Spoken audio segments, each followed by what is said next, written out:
I give the CIA a total credit for sponsoring and initiating the entire consciousness movement, counterculture events of the 1960s.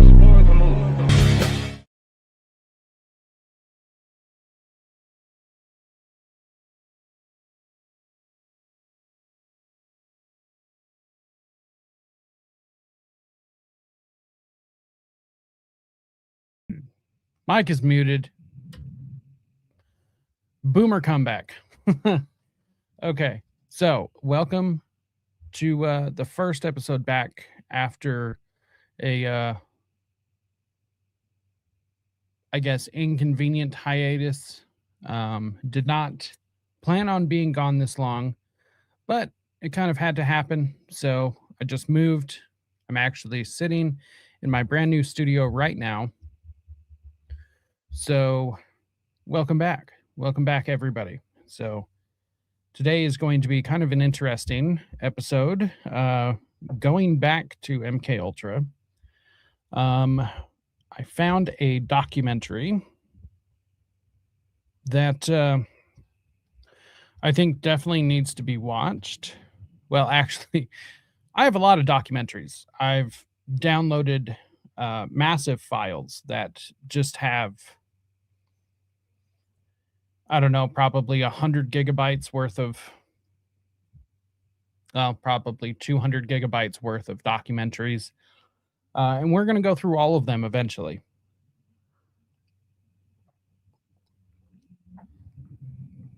So make sure to grab your coffee, grab your water, whatever you need, and strap on in. It's going to be an interesting show. First, I'd like to say, make sure and hit that like, share, subscribe, all of those things. This lets me know that you guys not only like the content that I'm putting out, but this also lets me know that you want to actually be able to see more of this. And it also lets the algorithm know to send it out to more people. So if you find this worthy, if you find this entertaining at all, then go ahead and hit those like, share, subscribes. Go ahead, check out all the links in the banner below. This is where you can get a hold of me, where you can find me. Let's see. So today we will be working out of a book I recommend everyone get. It is MKUltra, Ritual Abuse and Mind Control, Tools for Domination for the Nameless Religion. So first I will say that this is a college level book for anyone interested. This is definitely a college level book. So it's, not saying anything about anyone's reading levels. I just want people to understand what they're getting into when they get this. So, what up, goat? So, kind of want to focus on one aspect, one part of this this book. So, like I said, it says the title, the full title is MKUltra, Ritual Abuse and Mind Control, Tools for Domination for the Nameless Religion. And the Nameless Religion part is the part that I kind of want to focus on, because this is now we are now post Epstein files. I mean, obviously there are still more to come out. There's still all sorts of things that need to come out. However, I think people have woken up to exactly how deep some of this goes. Now, to understand Epstein, I truly do believe that you need to understand MKUltra. You need to understand ritual abuse, which are some of the reasons why we keep coming back to this. Because this is kind of their religion. This is the things that they believe in. I mean, this is what they do to people. This is how they worship. And once again, it doesn't matter what you believe, it matters what they believe. This is why we are diving into all of this. And to think that this is not a religion to them would be very, very foolish. So, we are going to be starting. I covered some of this over on the Gray Pilled Pod on Sunday. So make sure and go check that out. Go give Jules a subscribe. So we are going to be starting with occultism, the paranormal, and the CIA. And then we're going to be bouncing into a documentary I found. Yeah, it's going to be interesting. So let's just dive straight into it. Officially, the CIA's program on human behavioral control and mental programming ceased in 1963. At least on paper it did. With the exception of the MK Search Project, which was officially halted in 1972. However, similar clandestine programs continued in other forms, refocusing on the use of electromagnetic radiation to affect human psyche and behavior. But although the use of parapsychological techniques, in 1976, parapsychology research received direct support of the then director of the CIA, George Bush Sr. For the CIA, the word parapsychology is classified.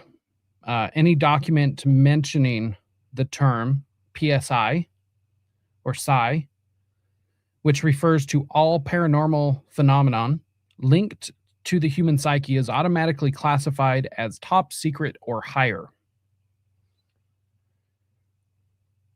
One of the CIA psychiatrists, John Gittinger, told the U.S. Senate hearing, quote, "The general idea we had arrived at was that brainwashing essentially involved a process of isolating human beings by depriving them of all outside contact and subjecting them to long periods of stress, without the need for any esoteric means.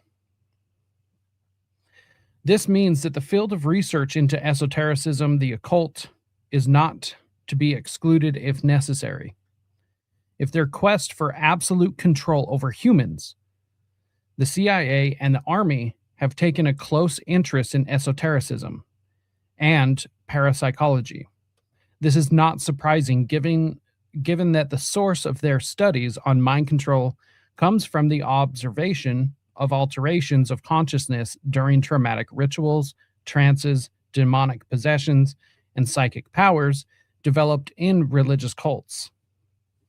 The esoteric aspect of mind control is therefore as important, if not more so, than the purely scientific and psychiatric aspect. Occultism, ritual practices, and black magic are essential points in the MK Monarch programming protocols because they are linked to other dimensions of the being, as we will see later. Let's see. Some of this we don't need just because it doesn't pertain to today's discussion. Once again, I highly recommend this book for anyone who is interested. Once again, it is a college level book. Actually, screw it. I mean, we're here. Let's just go through it anyways. So in December 1980, Military Review, it's a magazine for those who don't know. In the December 1980 Military Review, let's see, Lieutenant John B. Alexander of the U.S. Army wrote an article entitled "The New Mental Battlefield." Beam me up, Spock. The New Mental Battlefield. In this article, Alexander highlights the growing importance of Soviet and American research on electromagnetic weapons, but also research in the field of parapsychology. He cites disciplines such as out-of-body travel, remote viewing, precognition, extrasensory perception, telepathy, telekinesis, bioenergy circulation, fluid and aura, etc. In his article, John B. Alexander writes, quote, "The extent of parapsychology or parapsychological research in the United States is not well known and is not centrally organized.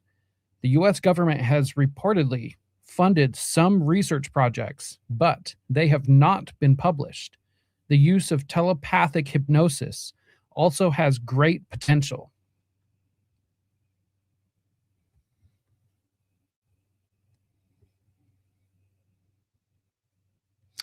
Yo, why are you claiming that I deleted your comment? I've never even seen you before. Prove that I'm the one that did it. And if you're going to start lobbing accusations around here, I'm just going to ignore you, dude. So, Mormon monarch is a real thing. Okay. Never said that it wasn't. Don't start lobbing accusations like that, like I'm the one that deleted your comment. So, who gives a shit, dude? Like, I'm sorry your comment's not there, but that doesn't prove that I'm the one that deleted it. And honestly, I'm not going to put up with your shit. You're not going to come in here, say that I'm the one that deleted it with no fucking proof. Now, honestly, get the fuck out of my chat. Fucking assholes. Oh, I don't know. Maybe YouTube deleted it, dude. I mean, the fact that my channel can even be found is amazing. Okay? I don't know. There's all sorts of explanations for it. Oh, go fuck yourself, dude. Honestly. Go fuck yourself.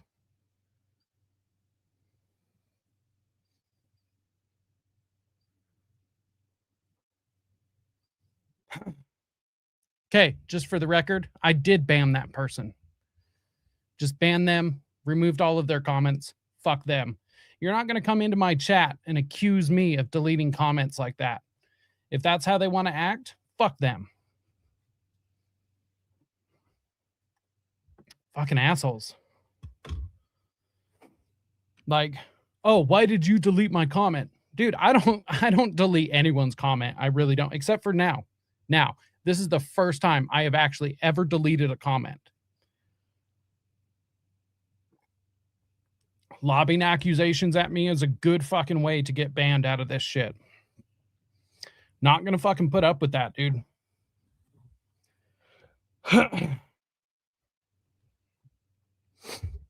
Like, it just pisses me off. The first thing out of their mouths is, oh, you're the one that deleted it. And honestly, even if I did, so what? So fucking what? This is my channel. I'll do whatever I want on my channel. And if you don't like it, go start your own fucking channel. But you're not going to come in here and accuse me of deleting your fucking, like, I've never even heard of that guy, the Mormon atheist. Okay, cool, dude. Go somewhere else. I don't need your fucking subscription. I honestly don't give a shit. Not going to come in here and accuse me of that shit. Anyways, enough time spent on that. Let's see. Let's get back to this. Where the hell was I? Well, actually, I just kind of want to repeat this sentence because this is like super important in my opinion. The use of telepathic hypnosis also has great potential. Telepathic hypnosis. Just let those two words sink in together.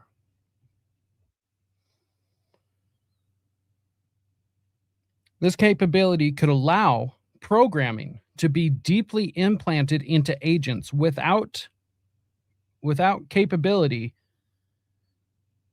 Or wait, the use of telepathic hypnosis also has great potential. This capability could allow programming to be deeply implanted into agents without their awareness.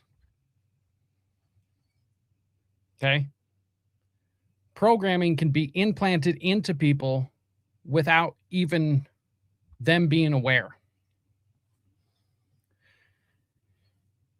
That's some scary shit.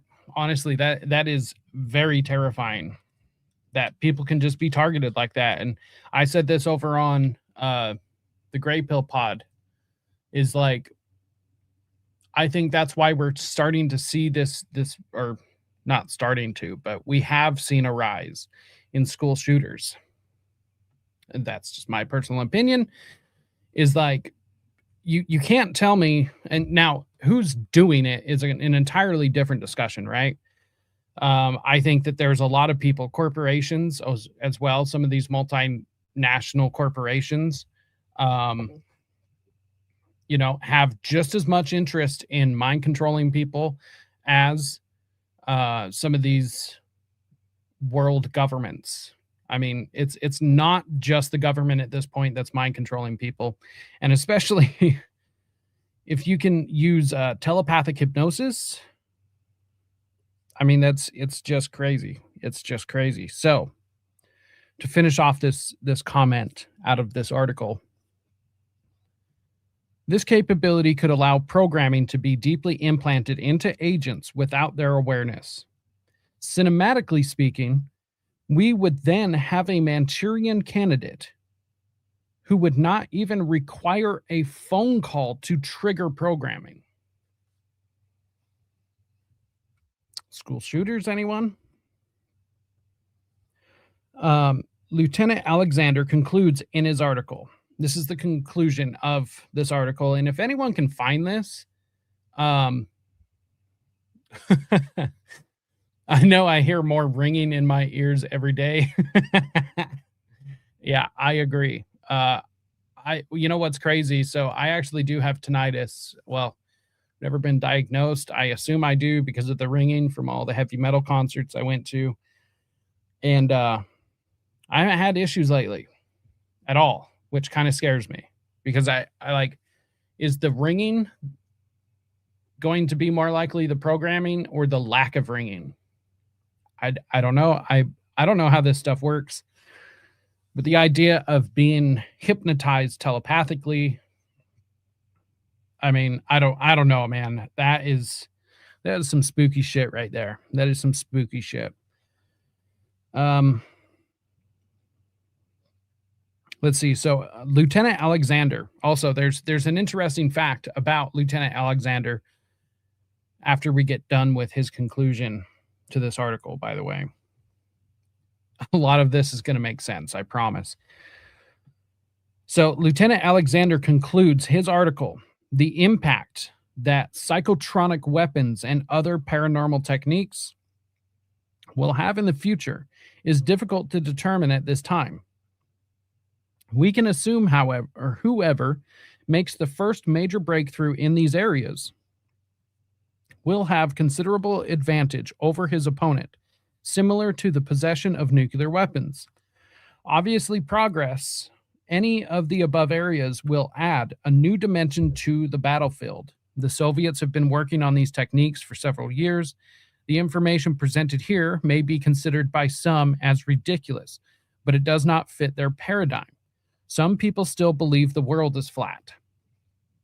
Now, this is really interesting because this article, once again, was written in 1980. Okay. To continue on, it says, this is to underline the need for more coordinated research in the field of the paranormal. This is an article published in 1980, where is the research 35 years later at the time of writing this book, which I'm actually not sure the year this book came out. Let's see, knowing that it is exponential. Now, here's an interesting fact about Lieutenant John B. Alexander. Lieutenant John B. Alexander worked with Colonel Michael Aquino, founder of the Temple of Set, and John B. Alexander worked with Michael Aquino on the Monarch slaves. So, according to Fritz Springmeier, which take that with a grain of salt, he was one of the military men most involved in the training of elite units of warrior monks who could fight using both martial arts and paranormal psychic powers. The recruits were obviously subjects who had undergone a mental programming protocol, resulting in a multiple personality, a traumatic process that could develop special psychic abilities in the victims. See Chapter 6. Yeah, we'll get to Chapter 6 eventually. I mean, I've read most of this book already, but we're going to start going through more and more of it here on this channel. So let's see here. Okay, here's another thing I wanted to focus on. It's actually, so I've been talking with a friend, and you know who you are. Well, at least I hope you do, and I'm sure you will by the, if you're watching this, you'll know by the topic I'm about to bring up who you are. But I've been talking with a friend about a lot of New Age stuff lately. People being involved in the New Age, the New Age influence, like exactly like what this stuff is. Here's an interesting passage. So in 1987, the Seattle Times published an article on Lieutenant Colonel Jim Channon entitled "The New Army's Experiment with New Age Thinking." Here is an excerpt.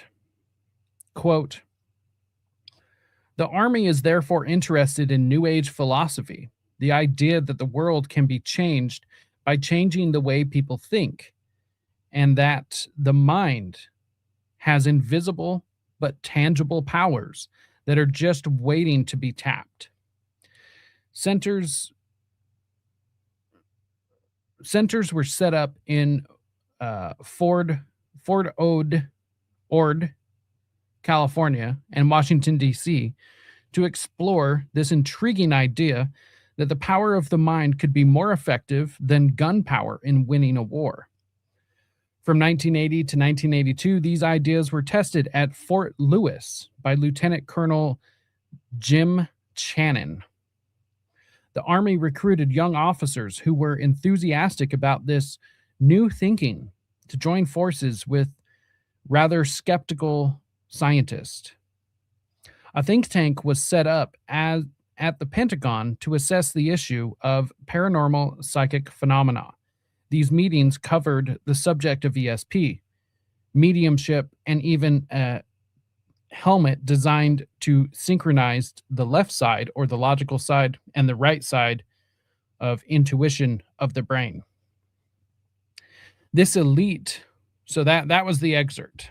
That was the excerpt.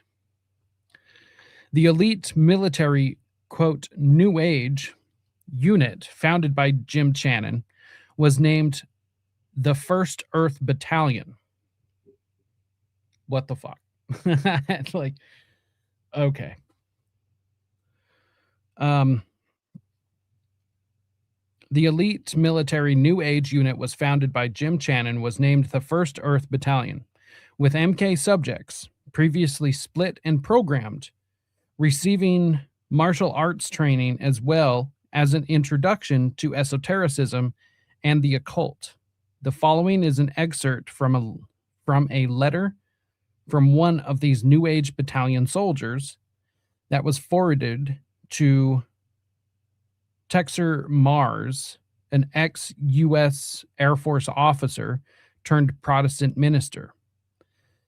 This letter was published in his newsletter, Flashpoint, in September 1994. We are a group of highly selected soldiers. We are to be purified psychic soldiers. We have all received our directives for the plan.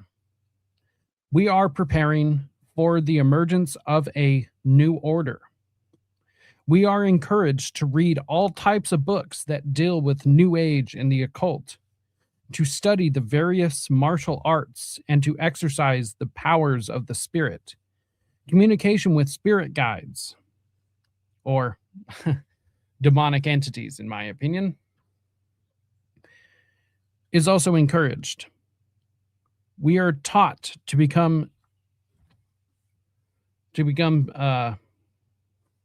sages, uh, taught to become sages. My best friend and I study and practice our meditation and psychic warrior skills daily. I also study ninjutsu, taekwondo, and tai chi.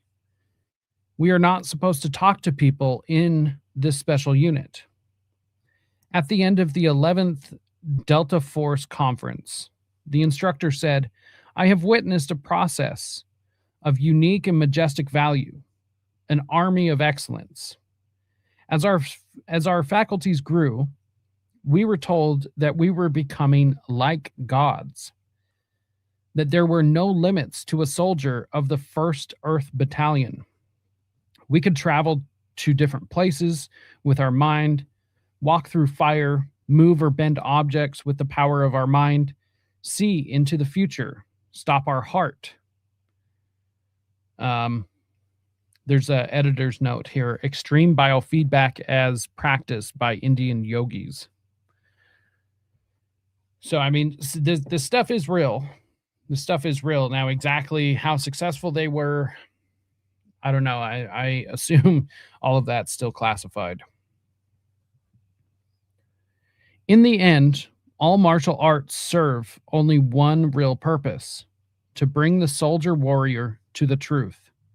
There are 6 levels of psychic soldier, from the beginning to the highest, who then becomes a warrior minor or a warrior master.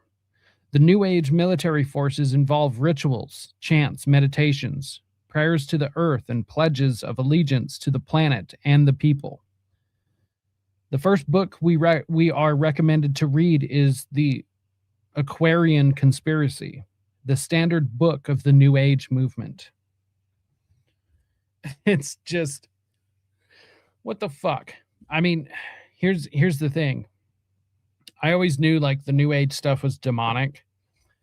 And the fact that this is kind of what MK turned into makes sense. Yeah, I mean, it makes total sense. And it does make you wonder why there's a huge push, right? For specifically like my generation, the millennials.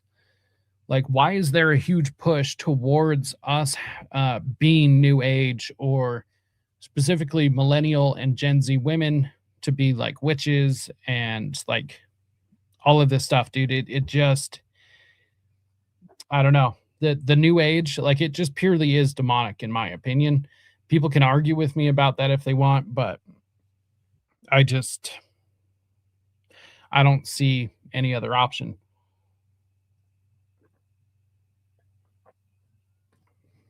I need to take that sticker off the bottom. Let's see.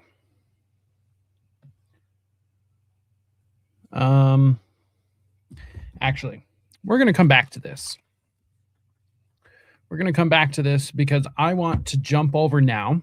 We're not done with this. So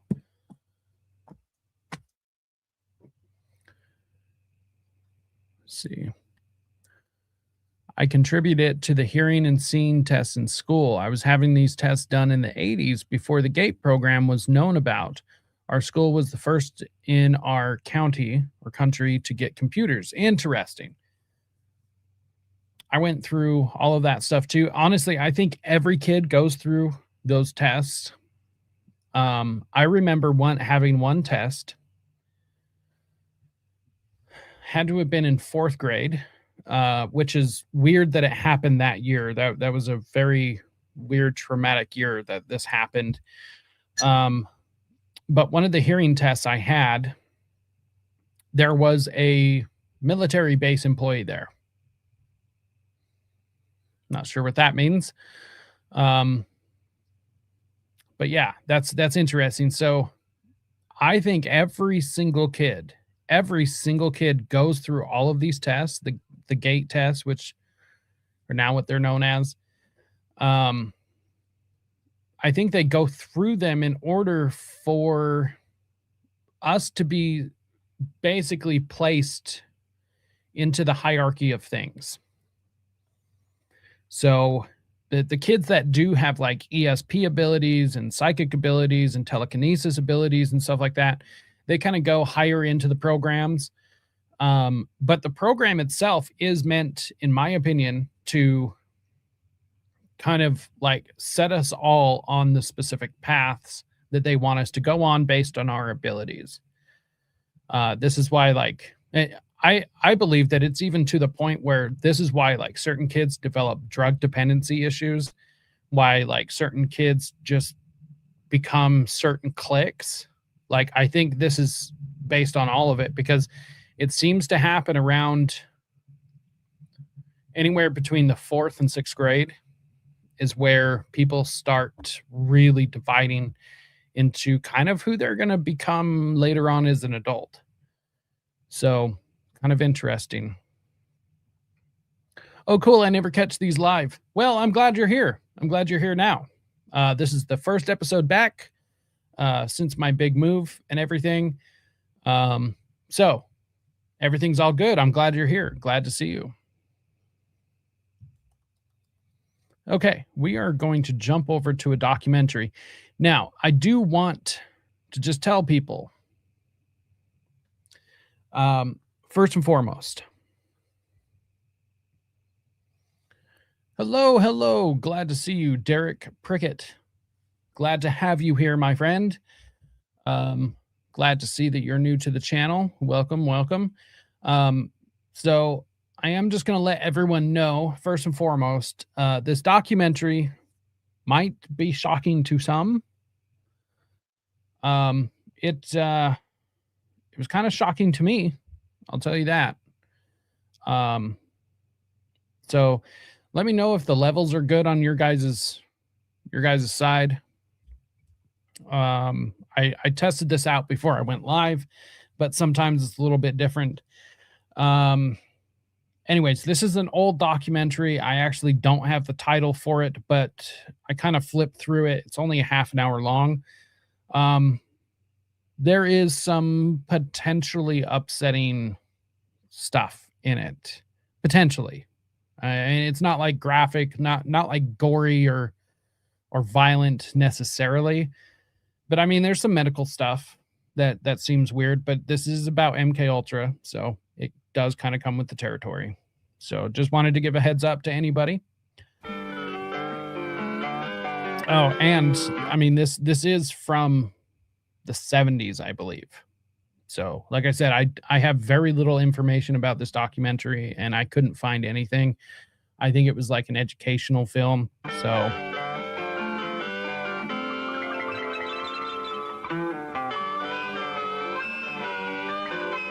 Oh, McGraw-Hill Films. It was educational. So interesting. Interesting McGraw-Hill. Very interesting. So the use of this film for paid admission purposes or for transmission by television, blah, blah, blah. Yeah, but okay. I don't care. We're playing it anyways. We are going to stop and whatever, but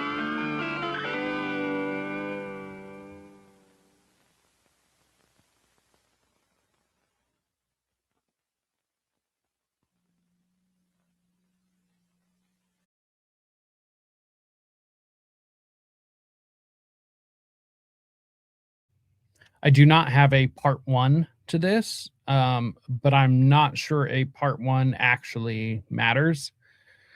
Anyways, so there's that.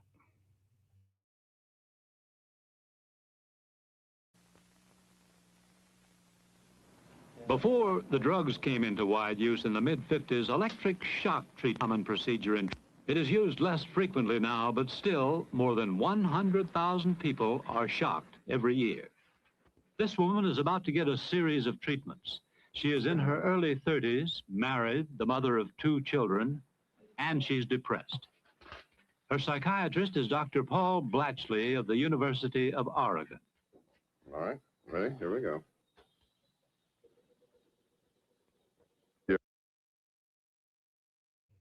Okay, so what's interesting about electroshock therapy is apparently in the case of MKUltra, it was used largely, not always, but largely, it was used in order to erase memory. So, and it worked. It really worked. They're producing an electrical disturbance of the brain, a gross disorganization of the usual patterns, and presumably the abnormality that for which we're treating the patient is an electrical dysfunction. And for some reason we don't understand, when the patient recovers from the treatment, they seem to be in a better state of mind.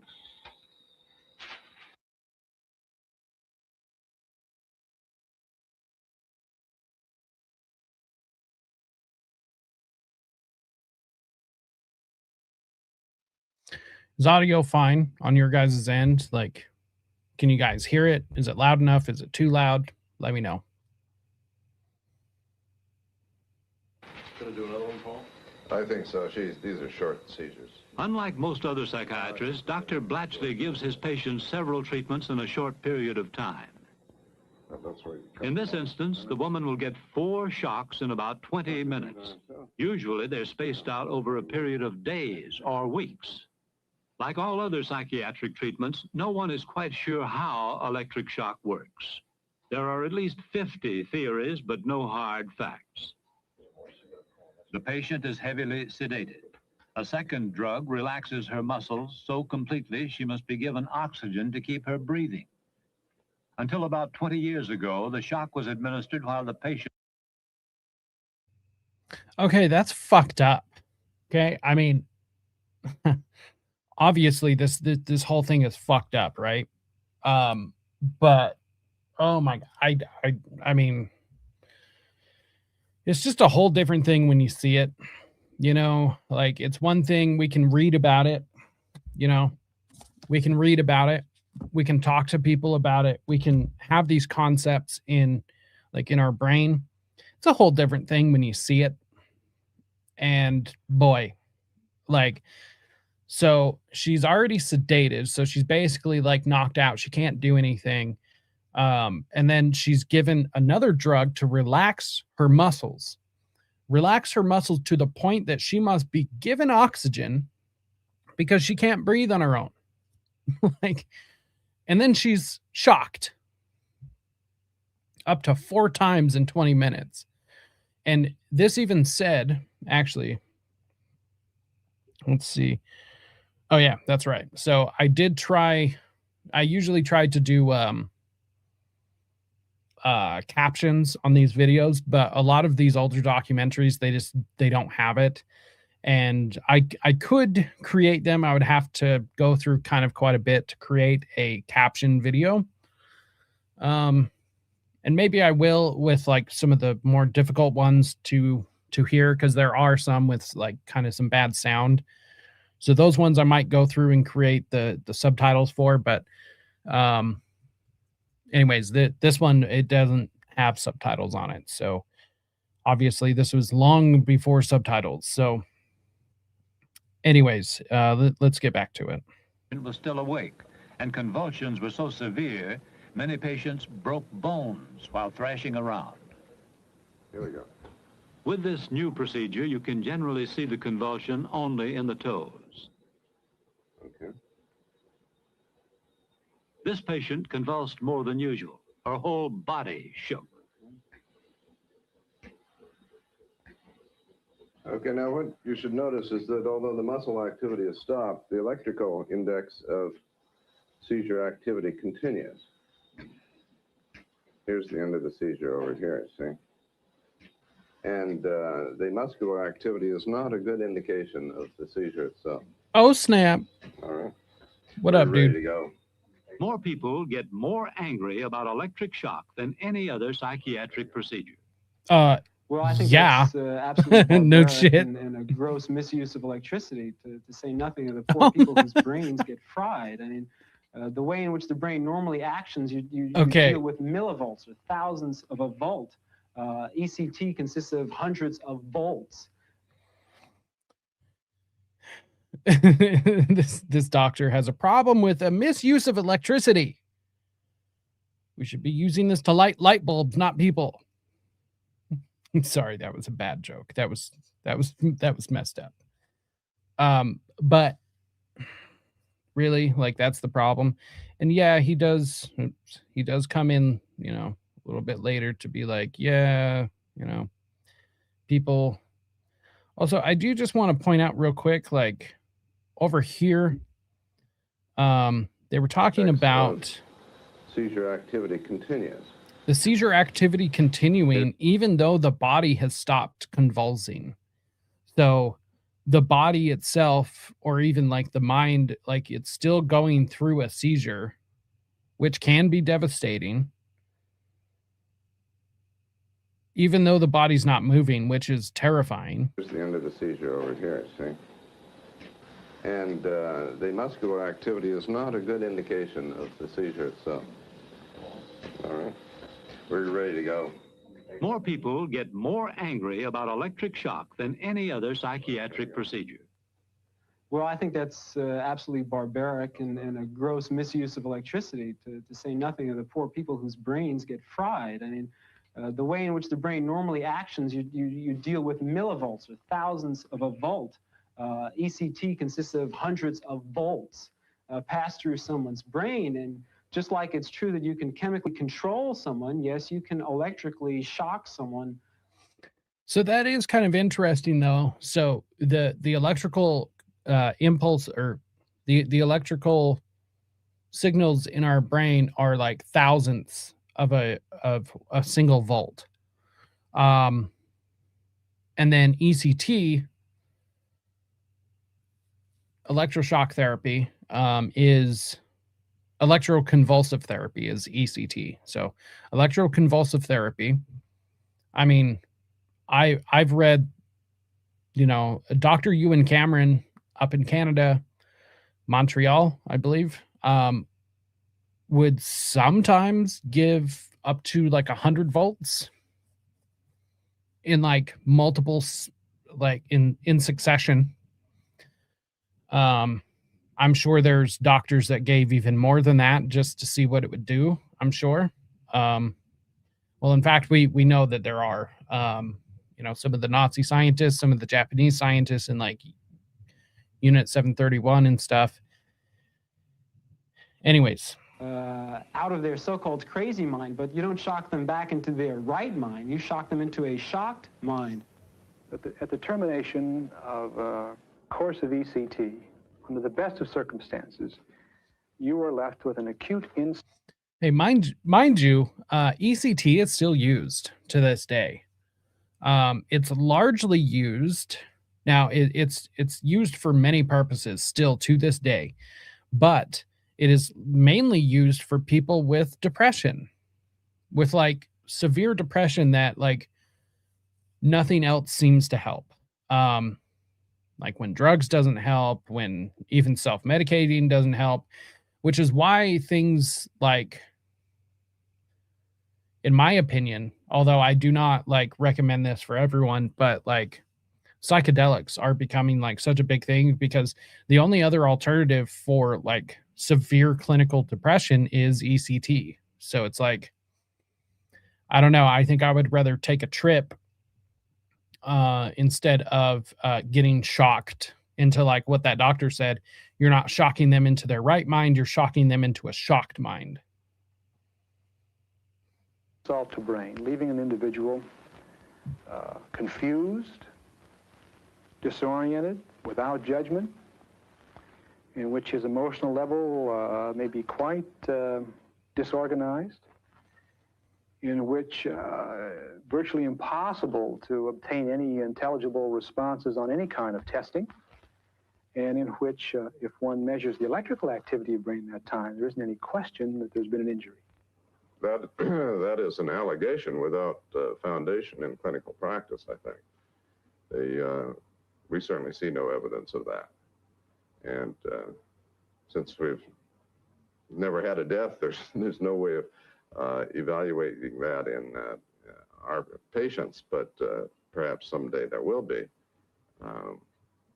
In animals, we've not seen any evidence that when the animal is well ventilated and completely paralyzed. And when you do a treatment in the way that is analogous to the way we treat patients, if there's any damage whatsoever.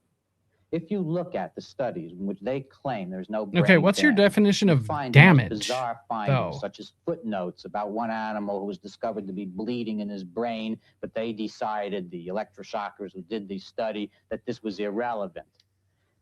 If you take the 4 or 5 major animal studies that are allegedly prove no brain damage, you actually find damage in them.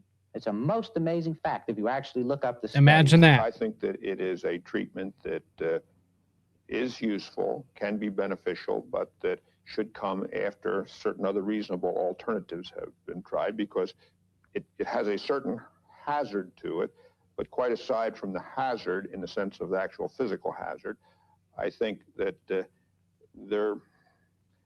individual certainly can experience it as something that is sort of forced on him or done to him. It can be felt as a kind of an attack, and I think it is far better that a person's treatment be carried on without them having to have gone through that experience, if you can possibly do it.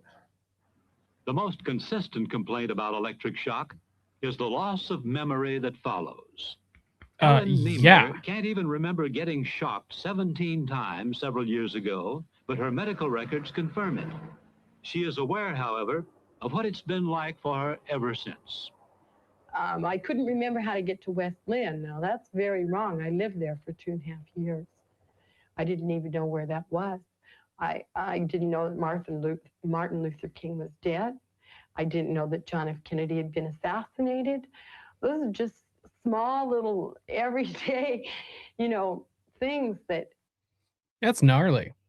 That's gnarly that you would forget, like, little things like that, like where you live, but then also on top of that, like massive historical events. Like I said, ECT, electroconvulsive therapy or electroshock therapy, was used for mind erasure.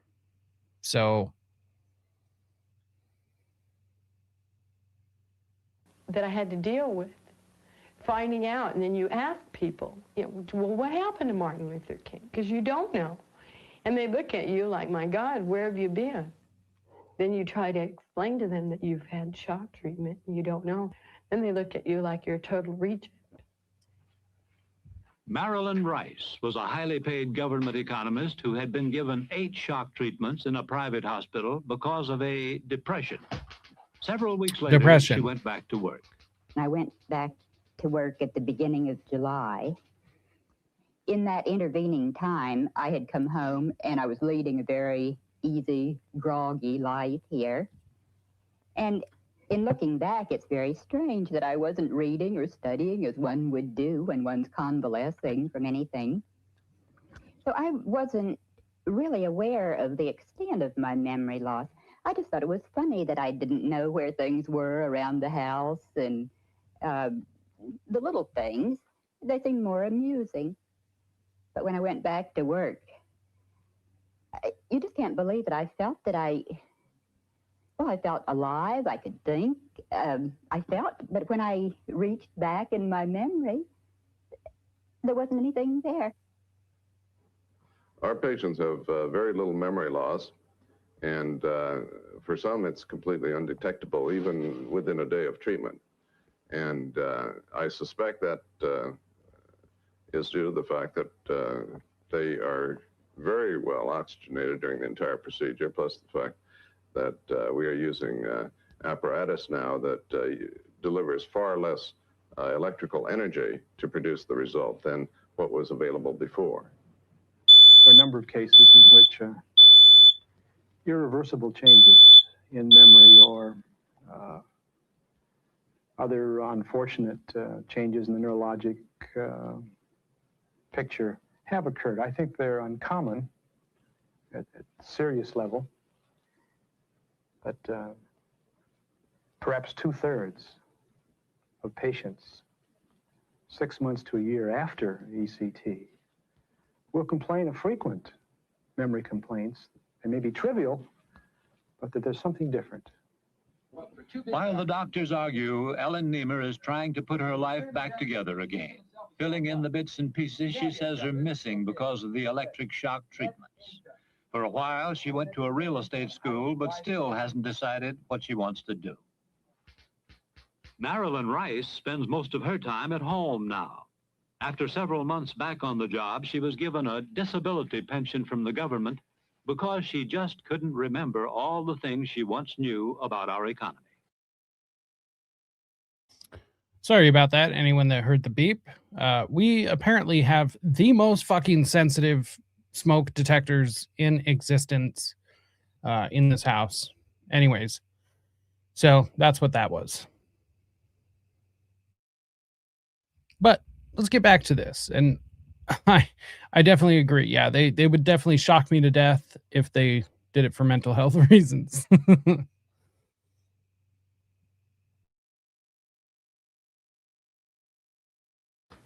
She sued her doctor and the hospital for $1 million, but lost the case.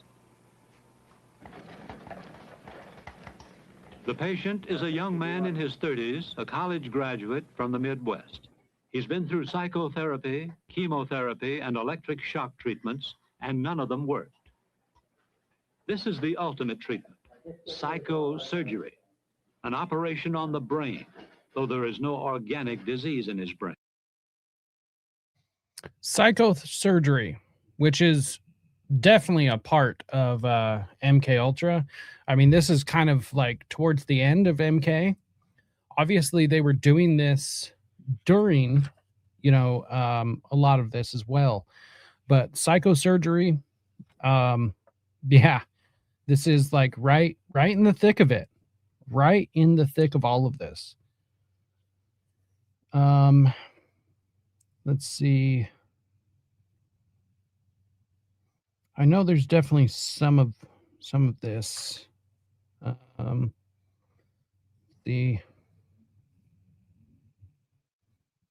know. I'm gonna find some stuff to bring up about this. We might have to do it.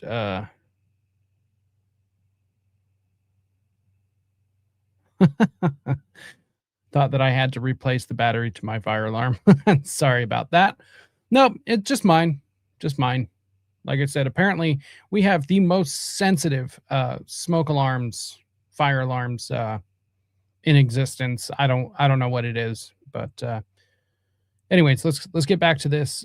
So for anyone just tuning in, watching a documentary, an MKUltra documentary, largely it's about medicine, but this is about ECT, electroshock therapy, electroconvulsive therapy, and now we're getting into psychosurgery. So to try and modify his behavior. This goes out there. He will remain awake during the 4-hour procedure. Awake? The surgeon is Dr. William B. Scoville. He was a complex Oh my case God. of 1/2 schizophrenia and 1/2 emotions. In other words, he had phobias and fears and depression. He was... Okay, mind you, this section I'm watching for the first time with you people.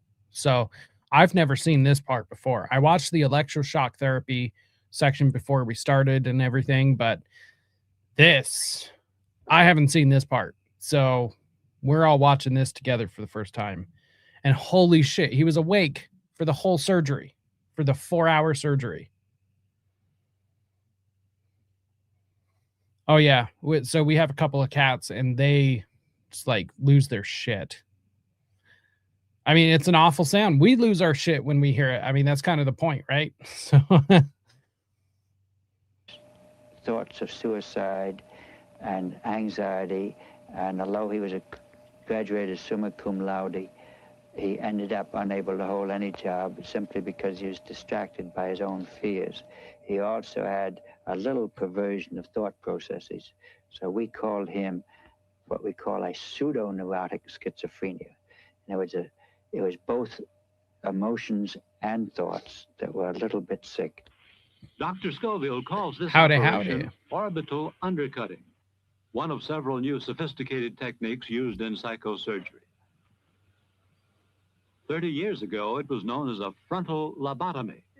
One technique then was to take a medical instrument shaped like an ice pick, insert it through the top of the patient's eye socket, and swish it back and forth, severing a portion of the frontal lobes from the rest of the brain. Okay, so as many as 40,000 lobotomies were performed then. Okay, first of all, holy shit, 40,000 lobotomies. That's insane. But so the psychosurgery they're doing is basically just a lobotomy, but it's just a bit more complicated because they've learned more. Well, I assume you learned quite a bit after going through 40,000 lobotomies. I assume I would hope that you would learn something after doing 40,000 of anything. And many patients were left permanently impaired. In the past, we did more damage than we do now. But the point I want to make is that the damage done by the illness is so much more disabling. I don't blame you at all. Present day I don't blame you at all. Do that I feel it's worth the candle. But the question remains, how much do we actually know about the brain? And particularly, how much do we know about the brain's role in controlling emotion and behavior? This is where the greatest advances are now being made in brain function physiology.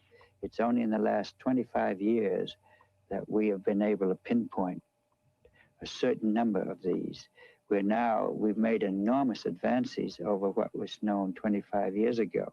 From my reading and my experience, working with brain and research and so forth, I'm not at all satisfied that we understand enough or understand the consequences long-term of irreversible alterations in even small parts of brain. If we don't know that much about the brain, how can anyone operate on it for psychiatric reasons? Is it a reasonable surgical procedure? Or is it an experiment? Certain people say it's experimental, but I don't think any psychosurgeon say it's experimental. It's been of course they wouldn't. Over a generation.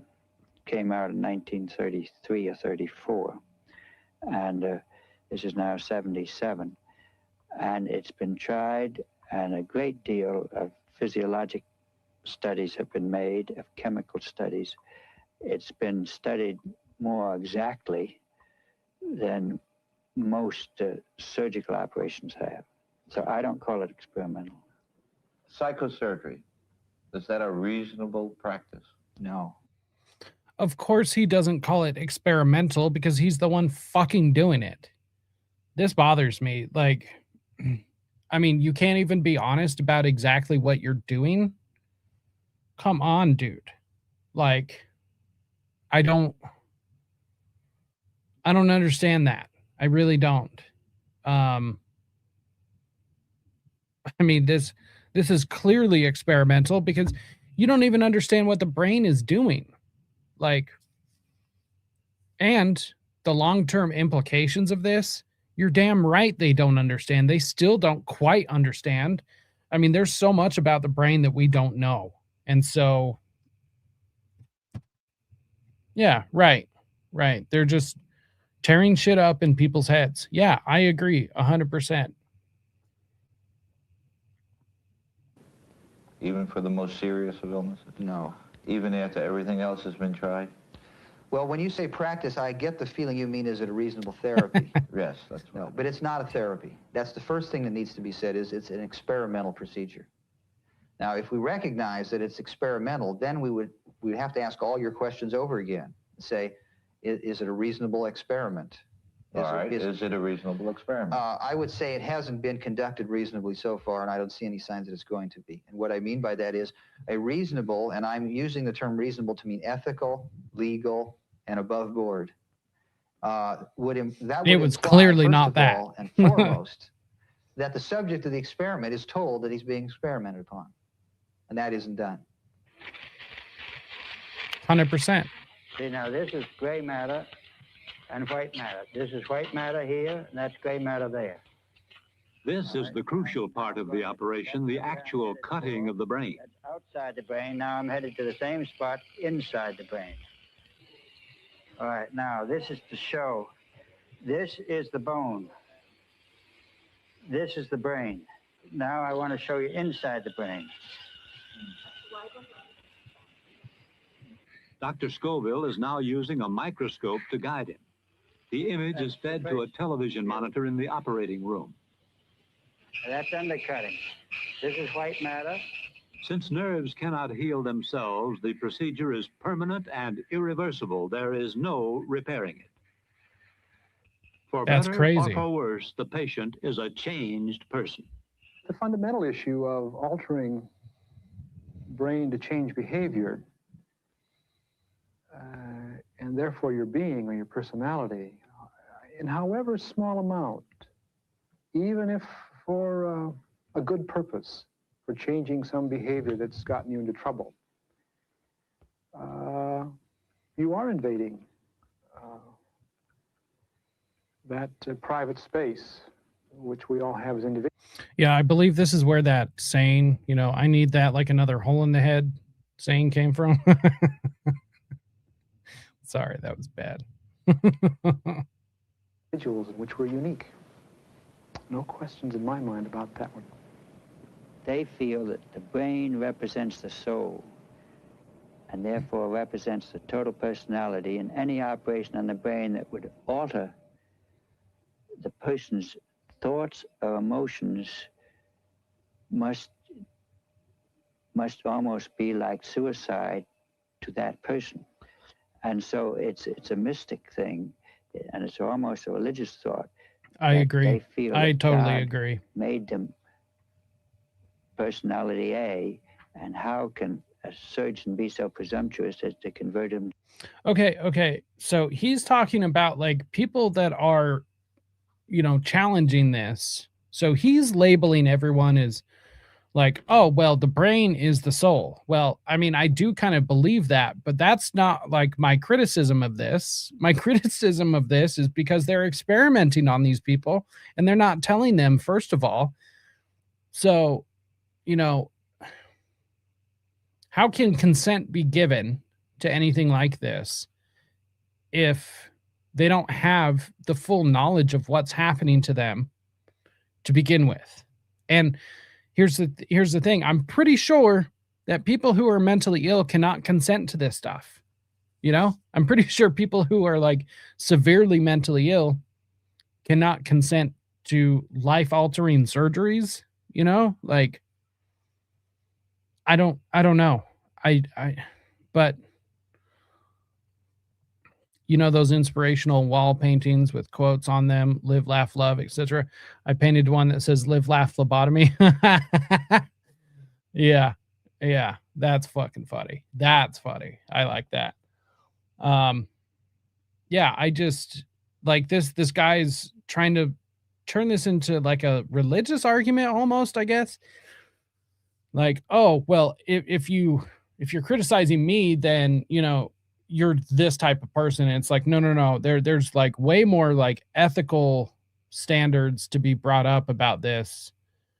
And, you know, it's just, I don't know. Like, I find it wrong that he's trying to criticize the criticizers in this manner. I think it's kind of lazy too. I'm reading The Eye of the Chicken Hawk right now. So, you know, have to be able to laugh. Yeah, 100%. 100%. I'm also in and out of that book almost all the time. And we're going to get to the stuff in that book on this channel, definitely, because I mean, it relates to everything. It kind of picks up, honestly, where this book leaves off. Well, there's a chapter in here all about rituals, and I mean there's a whole chapter in here about mind controlling the entertainment industry, propaganda, and offensive and defensive network techniques. So I mean there's all sorts of stuff. So yeah, that's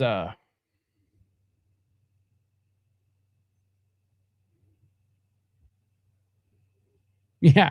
Sign right here if you would like us to tamper with your soul. Yeah.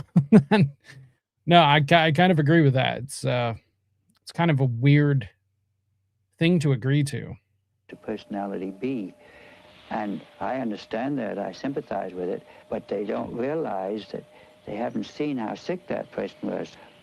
Finally, it's over. I agree. Since the patient was under a local anesthetic, he was able to sit up as who soon says as that this is better? And how different do you feel? Do you feel better, worse, or just the same? Right now, I have a little headache right now. You got a little headache. That was last week. I have a little is headache. Now back home, and he says he doesn't feel any differently.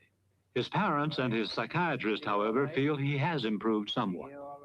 Dr. Scoville says it will take up to a year to determine if the operation did any lasting good. Get up this afternoon if you have to go to the toilet, etc. And I think you'll be... Okay. So it will take up to a year for them to determine if there's any lasting good that this surgery did. And somehow this surgery is not experimental. Okay. Okay, sure, doctor. Sure. And I hope I will be. All right, sir.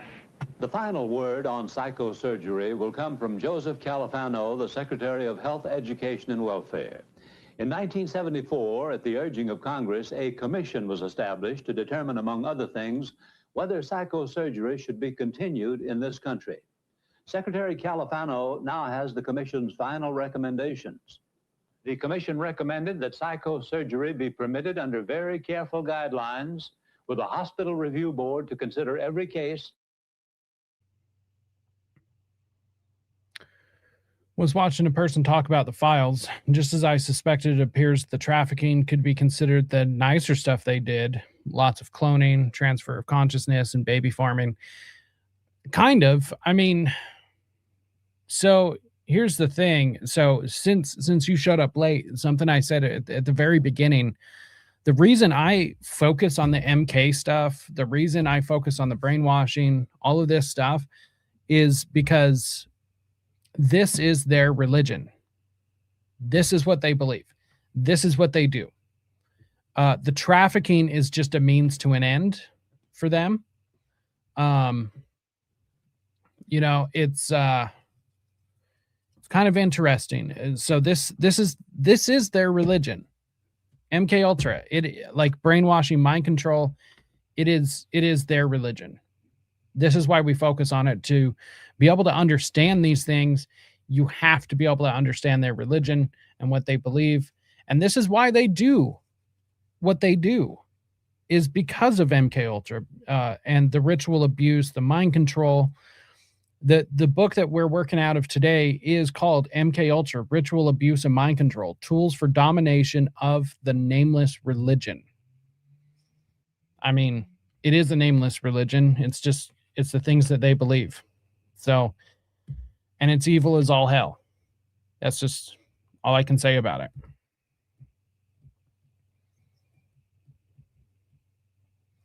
Right. First time doing something is an experiment, isn't it? Right. I mean, I would argue first several thousand times you do something, even tens of thousands of times, is probably an experiment. I mean, to a certain degree, some medical stuff is still an experiment to this day. The very fact that, like, granted, we've done a heart transplant how many times, but that's still an experiment because we don't know if it's going to work, you know? So science is all about being able to replicate it.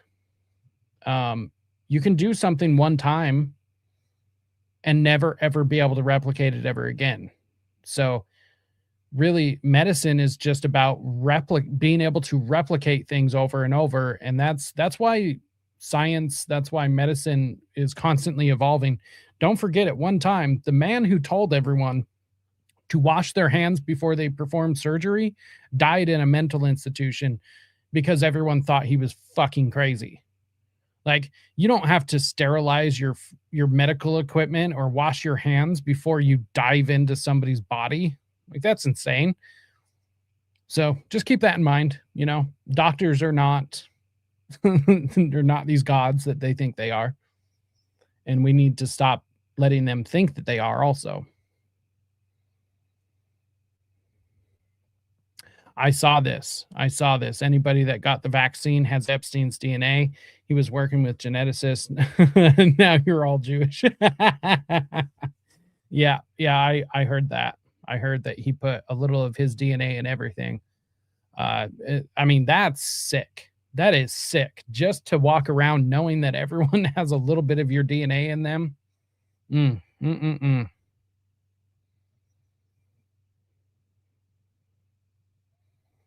Well, like I said, I mean, this MKUltra is their religion, you know, and that's to the point of where I'm at. This is their religion. So, and once again, you showed up a little bit late, but I was reading earlier about how telepathic hypnosis, by the way, telepathic hypnosis is a thing. But basically, the CIA found out that the occult, esotericism, all of these things are required just as much as the science. So esotericism, occultism, black magic is just as required as the science of brainwashing and mind control. You can't have one without the other to do this properly. So that's what they found out. And that's kind of why we are where we are today. And with the informed consent of every patient. In its earlier drafts, the commission regarded psychosurgery as an... I don't think these clients have informed consent is my problem. You know? There we go. There's a little bit better. I don't think these people have informed consent. That's just my opinion. And that's one of the issues I have with it. Experimental procedure. It now says only that its safety and efficacy have not been sufficiently proved. The fight against psychiatry as it is practiced today is led by a growing number of organizations made up of former mental patients. One of these groups, based in San Francisco, publishes this newspaper. It is called the Network Against Psychiatric Assault. The Network Against Psychiatric Assault. God knows the CIA was probably involved with this organization or infiltrated it later, because God knows you can't have an agency standing up against what the CIA was doing, especially in San Francisco. It's just inconceivable to me the amount of power psychiatrists have gathered, and it's really kind of mystifying power that they have accumulated in gulling the people to accept these monstrous treatments that do nothing but destroy brain tissue and dehumanize people and make them dependent and helpless, instead of really benefiting them. And instead of just allowing them to be themselves, they come in and impose these treatments and force them into a conformist pattern of conduct and thought, which the individual doesn't choose for himself. It's this aspect of their forcing themselves on the personalities of individuals that is especially ugly and grotesque. What we really do in the society is that we lock up people who act in ways that we don't understand and that make us feel uncomfortable. But to salve our own consciences, we say, well, you're not a criminal, you know, you're just some poor, unfortunate schizophrenic. And so we're going to put you over here in this hospital where the doctors and the nurses are going to... Now, here's a comment. Could be a Scientology front. That's very true. So basically counterintelligence. I mean, would not be surprised in the least, because obviously that's who leads, you know, the counterintelligence towards psychology and psychiatry. So would not be surprised, especially with it being in San Francisco. I mean, yeah.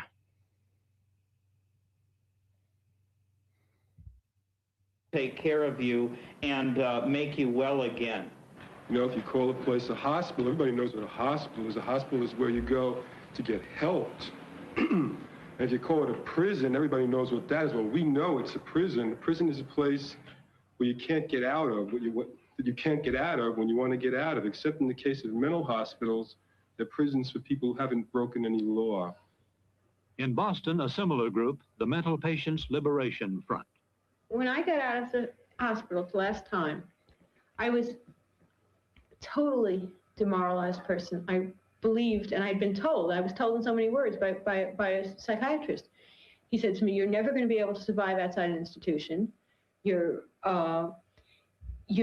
personality, your destructive personality," and I believed it because he was a psychiatrist, and I was, I was this thing, and it took me a couple of years to get any kind of confidence at all. I mean, That's fucking heartbreaking. The fact that she just referred to herself as a thing. He was a psychiatrist and I was a thing. Very much just like Goat just said, they're trafficking their products. They're not people to them. And granted, I know you're talking about like the Epstein stuff and everything, but I think it flows same to the psychiatrists. Like, it's this same sort of shit. I never would tell anybody in those days that I was an ex-patient. I felt very bad about myself. I was just sort of waiting for this inevitable breakdown, which I'd been assured was going to happen because I'd been told I was never going to survive outside an institution. And what really started changing me was getting into Mental Patients Liberation, which happened about 5 years ago. And the strength that I have now comes from realizing that all those things that I thought I was my... Well, unvax is definitely something you need to look for. The transitive property of being unvaxxed is going to mean that she is kind of not bonkers. However, that doesn't mean she's going to be completely not bonkers. And sorry to tell you, Finn, but they're all a little bonkers. So you're just going to have to find one that, their bonkers meshes with your bonkers. That's the trick right there. But good luck to you, my friend. I'm rooting for you, praying for you. Craziness and my delusions were true, that the hospital had damaged me, that psychiatrists had damaged me, that drugs had damaged me, and the strength has come from fighting back. There are many people who can't fight. This is also not medical advice, but heavy metal rehab. I'm not telling anyone else to do this. I was on psychiatric meds for years. After I woke up, I really started researching. I weaned myself off about 6 months ago. The meds felt numbing to me. They diagnosed me with bipolar disorder, and I just always believed them. And yes, all of us ladies have a dash of crazy. And there's nothing wrong with that. I think guys are also a bit crazy. Also, we live in a crazy society, right? So the fact that we are crazy in a crazy society is, I think it means that we're fairly normal. I don't want to be normal in a crazy society, right? Like just ingesting McDonald's and like consuming the Oscars and drinking Coca-Cola with the nanotechnology and like all of this crazy, like I don't want to be normal in this society. So I'm fine with being abnormal. And yeah, I would not recommend anyone else, everyone's got their own journey, but I'd say just do what feels right to you. And if it definitely does feel bad, I mean, look for alternatives is the thing. Just because, like, I don't think pharmaceuticals are always the answer. I think they are sometimes. Very seldomly, though. Very, very seldomly. I think that there's almost a natural alternative to everything. We just have to find them. So... I do not blame anybody for getting off their psychiatric meds and stuff like that. Like I said, I wouldn't recommend anyone personally. That's a personal choice. It's definitely not medical advice by any means. But, and yeah, some meds are warranted. Yeah, some people need them. They really do. Especially because we don't have mental hospitals anymore. Not really, anyways. Like we kind of do, but not really. Not like we used to. You know, like some people clearly need them. So, but for the most part, I think they are just trying to poison us with as many pharmaceuticals as possible. You know, like that's just, it's just kind of what it is. I was on antipsychotics in prisons for years and I got myself off those, but I'm still on a few I need so I don't go back to prison. Yeah, right. Right. But I mean, you're not going to take probably all of them that they recommend, because if you took all of them, you would probably be a fucking zombie, honestly. And that's no kind of life. That is just no kind of life. Like, I would rather be eccentric and living some sort of a type of life than, you know, being a lifetime customer. Back. Bob Sparkman is one of them. He has been in 13 different mental institutions in the last 16 years. He lives in a small, dingy room in a rundown rooming house in New York's West Side. He often stays up most of the night listening to the radio and reading his Bible. He sleeps most of the day. Hey, functional retard here. Late in the afternoon on most days, Bob Same, Sparkman dude. goes Same. to the Bridge, a drop-in center for former mental patients. The Bridge tries to ease the transition from the mental hospital to the outside world by teaching and sometimes reteaching basic survival skills. It's also a social center. Bridge is very important because I'd have to stay in my room all the time if the Bridge wasn't here, or I'd have to walk the streets.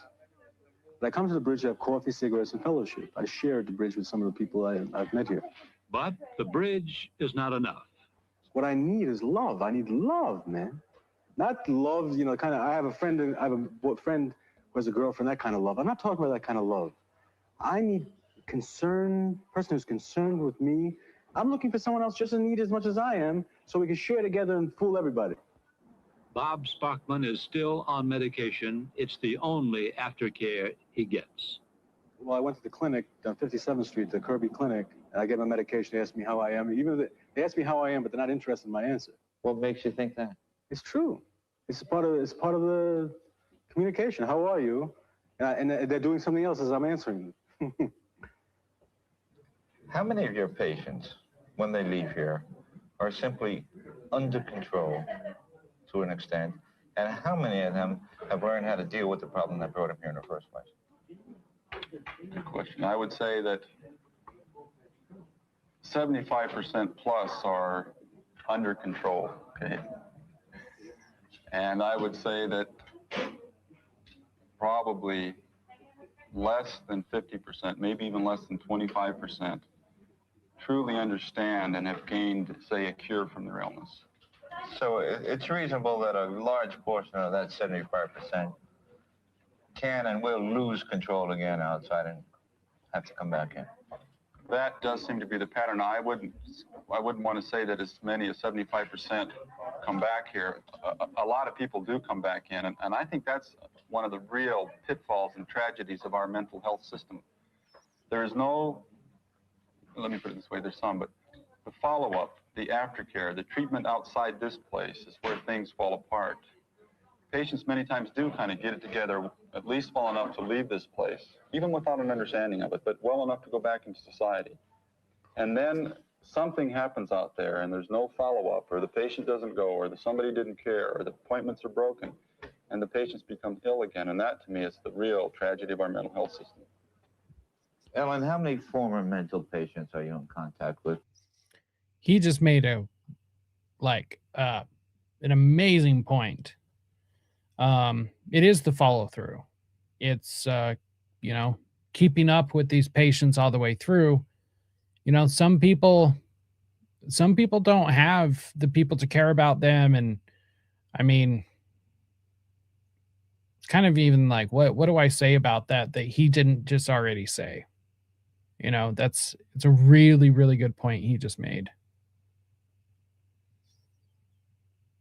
And how are they getting along? About 50 of them closely, and I don't know how many throughout the state. How are they getting along? Fine, as long as society lets them. They don't have good jobs. They don't have, you know, like Sally, she's a college graduate. She's got her master's in teaching. She can't get a teaching job in this state. She's never heard of flea. You know, she's been sick. There's a lot of your most talented people that are have mental problems that should be hired and respected with company benefits. These are the people I resent that don't hire them. These are the people that turn them right around, right back into the hospital. I mean, within all fairness, like any company that doesn't hire you because you have mental issues, like, do you think all of your workers are just fucking fine? I doubt it, especially like in the blue collar community. Like, you think everyone's just fucking fine? I guarantee they're not. I guarantee they are not. That's insane. That is insane.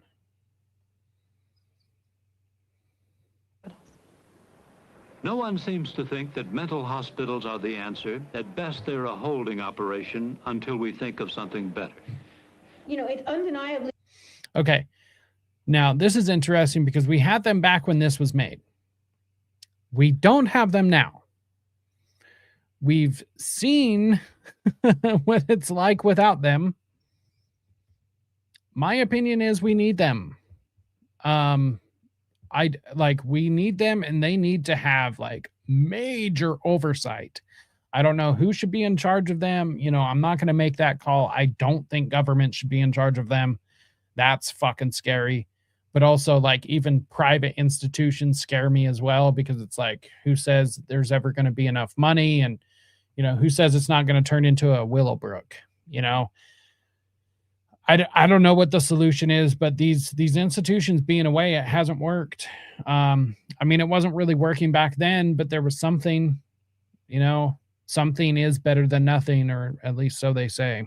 It's true that there are some people who get upset in ways that are labeled mental illness, and they do things or say things that other people look at as bizarre. I mean, that's true. But the whole question of how to deal with it, and to our point of view, dealing with it by putting people in mental hospitals just compounds the problem. You know, you just as well have euthanasia if you're going to shut people up in Napa, like happens to them. I mean, we all have read and, you know, maybe have seen people who've gotten lost in mental institutions. Just forever. So why don't we just take them and shoot them all down? Yeah, the Willowbrook documentary is the one good thing Geraldo ever did, in my opinion. You know, credit due. He did an amazing job on that. But yeah, it was horrific. It was absolutely horrific. I don't know, why don't we be like the Nazis and shove them all in ovens and gas them? You know, There are some people that want to do that, by the way. I mean, they don't belong in society, get rid of them. Is that what you're saying? It's what some people think. Psychiatry? Well, I've proposed that psychiatry be abolished. I think buried. I think that people who have real brain disease, as most of the patients in hospitals like this have, should be looked after by neurologists and by psychiatrists who are then retrained in neurology and who really look after and understand brain disease. I think the rest of psychiatry, the outpatient private practice psychiatry, should be redefined as education. That people who have problems of living should be able to go to people, call them tutors if you like, and that they should be paid as tutors. They shouldn't be paid as part of a medical insurance scheme. Just like if you want to learn French, you contract with a tutor and arrive at a price to learn French. If you want to learn about yourself, you should be able to contract with a tutor to go and learn about yourself. But we shouldn't be calling That's that interesting. Medicine. That is an interesting idea. We who have made this report do not know enough to endorse or to refute Dr. Torrey's stern proposal that psychiatry be abolished and its functions be distributed to strictly medical doctors and to counselors on the problems of everyday life. But we have seen enough to suggest it would become psychiatry to proceed with more modesty and much more self-discipline. It deals, after all, with something for which there is no clear definition, mental illness. And therefore, often there is no certain diagnosis. Too often, the distinction between sanity and insanity is there and there. Happy St. Patty's Day. For our part, we non-psychiatrists can do something. Banish from our minds the suspicions and restrictions society attaches to people with mental problems. Cultivate tolerance and compassion. For there, but for the grace of God, go we.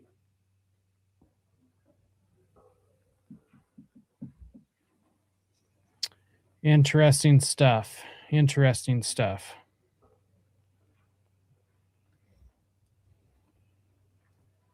Come on.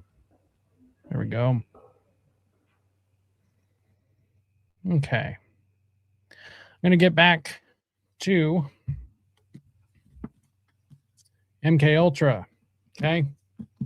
Ritual abuse and mind control. Tools for domination for the nameless religion.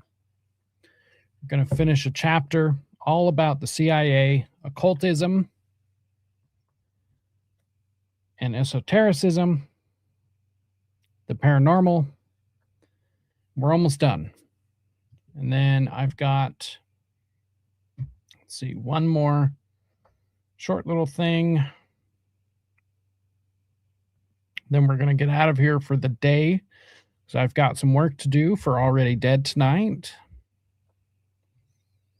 But let's get back to this. Okay, where were we?